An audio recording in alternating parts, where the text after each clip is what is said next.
Hello everyone, welcome to my channel. मैं हूँ सृष्टि और आज हम पढ़ने जा रहे हैं बीएड का एक बहुत ही इंपॉर्टेंट टॉपिक जिसका नाम है आकलन में संरचनावादी दृष्टिकोण या रचनावादी दृष्टिकोण, जिसे हम कहते हैं कंस्ट्रक्टिविज्म।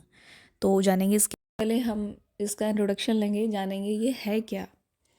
तो रचनावादी विचारधारा के प्रवर्तक के रूप में सबसे ज़्यादा फेमस मनोवैज्ञानिक जो हैं वो हैं जीन पियाजे।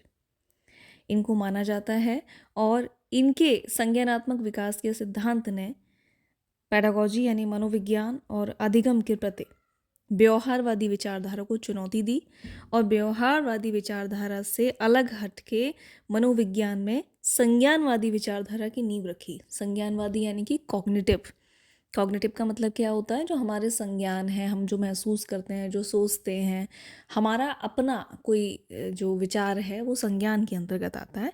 तो इन्होंने व्यवहारवादी विचारधारा को एक तरीके से एक्सेप्ट नहीं किया और अपनी बात रखी आगे, कॉग्निटिव विचारधारा की बात रखी।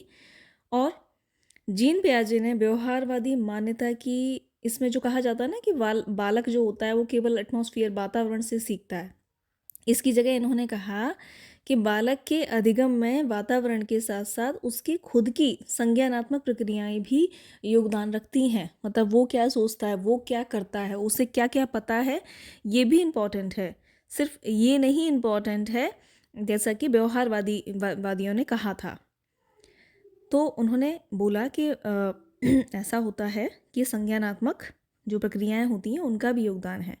वातावरण और मानसिक संरचनाओं के पारस्परिक अंतःक्रिया बालक के अधिगम में महत्वपूर्ण भूमिका निभाती है। मतलब कि बाहर क्या हो रहा है और बच्चे के दिमाग के अंदर क्या चल रहा है, दोनों चीज़ें आपस में कॉम्बिनेशन बिठाती हैं और तब बच्चा सीखता है, तब बच्चे का अधिगम होता है। ऐसा कहा किसने? जीन पियाजे ने। लेकिन इनके विवाद एक दूसरे बहुत इंपॉर्टेंट रचनावादी मनोवैज्ञानिक आ गए जिनका नाम है लेव वाइगोत्स्की, और इन्होंने अपनी बात रखी। इन्होंने जीन पियाजे की बात को बिल्कुल खारिज किया और कहा कि बालक जो होता है वो केवल और केवल मानसिक प्रक्रियाओं और वातावरण की अंतःक्रिया से सीखता है। ठीक है। पियाजे से अलग वाइगोत्स्की ने सांस्कृतिक और सामाजिक परिप्रेक्ष्य की भी बात की। उन्होंने कहा कि बालक के अधिगम में उसके समाज और संस्कृति की भी भूमिका होती है। तो इस तरीके से रचनावादी दृष्टिकोण को दो अलग अलग विचारधाराओं में बांट दिया गया। जो जीन पियाजे ने कहा, जो वाइगोत्स्की ने कहा, तो इस तरीके से दो विचारधाराएं हमारे सामने आई। तो पहली जो थी वो थी ज्ञान रचनावाद यानी कि कॉग्निटिव कंस्ट्रक्टिविज्म, और इसके प्रसिद्ध विद्वान थे जीन पियाजे और ब्रूनर और गैने। इन्होंने सबने इस बात को माना कि हाँ ऐसा है। और दूसरा जो सामाजिक संस्कृतिवाद था यानी सोशियो कल्चरिस्ट पर्सपेक्टिव जो था, इसके प्रवर्तक और प्रबल समर्थक कौन थे? वाइगोत्स्की। सीटेट के एग्जाम में भी अगर कोई क्वेश्चन आता है जहाँ सांस्कृतिक शब्द का यूज़ हो रहा है तो आंख बंद करके हम टिक लगा देते हैं, किस पर? मनोवैज्ञानिक वाइगोत्स्की के नाम पर। तो इन्होंने इस तरीके से कहा, और रचनावाद के अनुसार जो प्रत्येक शिक्षार्थी जो होता है वो अपने स्वयं का ज्ञान का निर्माण करता है। रचनावादी परिप्रेक्ष्य के अंतर्गत छात्र कोरी स्लेट नहीं होता है। जो व्यवहारवादी थे वो कहते थे कि छात्र एक कोरी स्लेट होता है, और उसके लिए वो शब्द यूज़ करते थे टेबुला रसा, मतलब कि एक खाली स्लेट। वो बच्चा जो है खाली स्लेट है, उसे कुछ नहीं पता है, बाहर आके ही सब सीखेगा। लेकिन रचनावाद में ऐसा नहीं है। उन्होंने कहा नहीं, अपने साथ वो पहले से कुछ अनुभव लेके आता है और उसके बाद किसी जो वातावरण है उसके सांस्कृतिक तत्व और पूर्व ज्ञान के आधार पर उसका नया ज्ञान बनता है। पहले से उसके अंदर कुछ चीज़ें होती हैं, ठीक है, और उन्हीं को निखारने में प्रयासरत रहता है वो। तो ये इस तरीके से रचनावाद कंस्ट्रक्टिविज्म की बात हुई। अब हमारा जो नेक्स्ट टॉपिक है वो है आकलन के प्रति रचनावादी दृष्टिकोण, यानी कि कंस्ट्रक्टिविस्ट व्यू ऑन असेसमेंट। ये क्या था? आपने आकलन के लिए व्यवहारवादी दृष्टिकोण पढ़ लिया, इसके बाद आपने जान लिया कंस्ट्रक्टिविज्म यानी कि रचनावाद या संरचनावाद होता क्या है।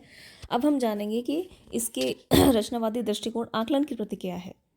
तो इसमें क्या था कि ये एक सक्रिय यानी कि एक चलती हुई प्रक्रिया थी जिसमें अधिगम भी चल रहा था यानी सीखना भी चल रहा था और उसके साथ साथ असेसमेंट भी चल रहा था।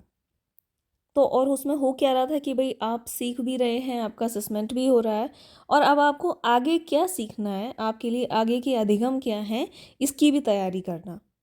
तो ये काफ़ी लोकप्रिय हुआ, क्योंकि इसमें क्या था कि बच्चे समझ पा रहे थे कि कितना सीख रहे हैं, क्या क्या सीख रहे हैं। तो इसमें जो असेसमेंट होता था उसमें बच्चों को पता चलता था कि उनके मार्क्स जितने आ रहे हैं, कितनी रैंक बन रही है, आपस में कंपैरिजन कर रहे थे, लेकिन एक पॉजिटिव रूप में। और जो उनके मार्क्स आ रहे थे उसके निर्माण और उसको सूचित करने की जो प्रक्रिया थी विद्यार्थियों के अधिगम का निर्णय कर रही थी। मतलब कि कितने मार्क्स आ रहे हैं, और उनको बताया जाता था कि तुम्हारा ये इतना तुमने किया है। रचनावाद के अनुसार आकलन के मुख्य उद्देश्य हैं कि विद्यार्थी के अधिगम को प्रेरित करना और उनकी शैक्षिक संप्राप्ति को उन्नत करना।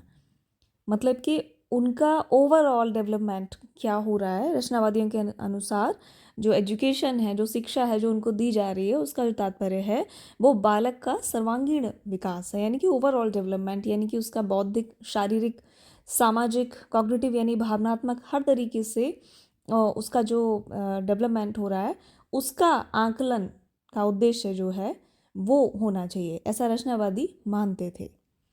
तो अधिगम के लिए आकलन विद्यार्थियों के अधिगम से संबंधित सूचना प्राप्त करके और उनका पूरा एनालिसिस करने की प्रक्रिया थी। कि मतलब सिर्फ ऐसा नहीं है कि बच्चे ने मार्क्स इतने लिए तो बस बात ख़त्म, नहीं, उसको एनालाइज किया जाएगा कि मार्क्स इतने हैं तो अब बच्चा और क्या करे, उसके क्या क्या उद्देश्य हैं, वो कौन से अपेक्षित स्तर तक ले जाया जा सकता है, उसको किस तरीके से उसे हेल्प दी जा सकती है।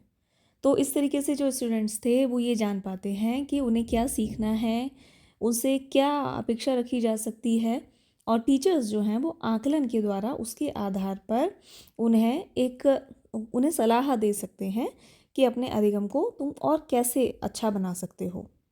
तो अधिगम के लिए आकलन टीचर के द्वारा यह जानने का प्रयास किया जाता है, मतलब इसके द्वारा कि विद्यार्थी क्या जानते हैं, क्या कर सकते हैं, और उन्हें ये चीज़ें सीखने में क्या क्या कठिनाइयाँ आ रही हैं। तो ये हमने जाना इस भाग में। आगे हम पढ़ेंगे आकलन का संज्ञानात्मक रचनावादी दृष्टिकोण, यानी कॉग्निटिव कंस्ट्रक्टिविस्ट अप्रोच।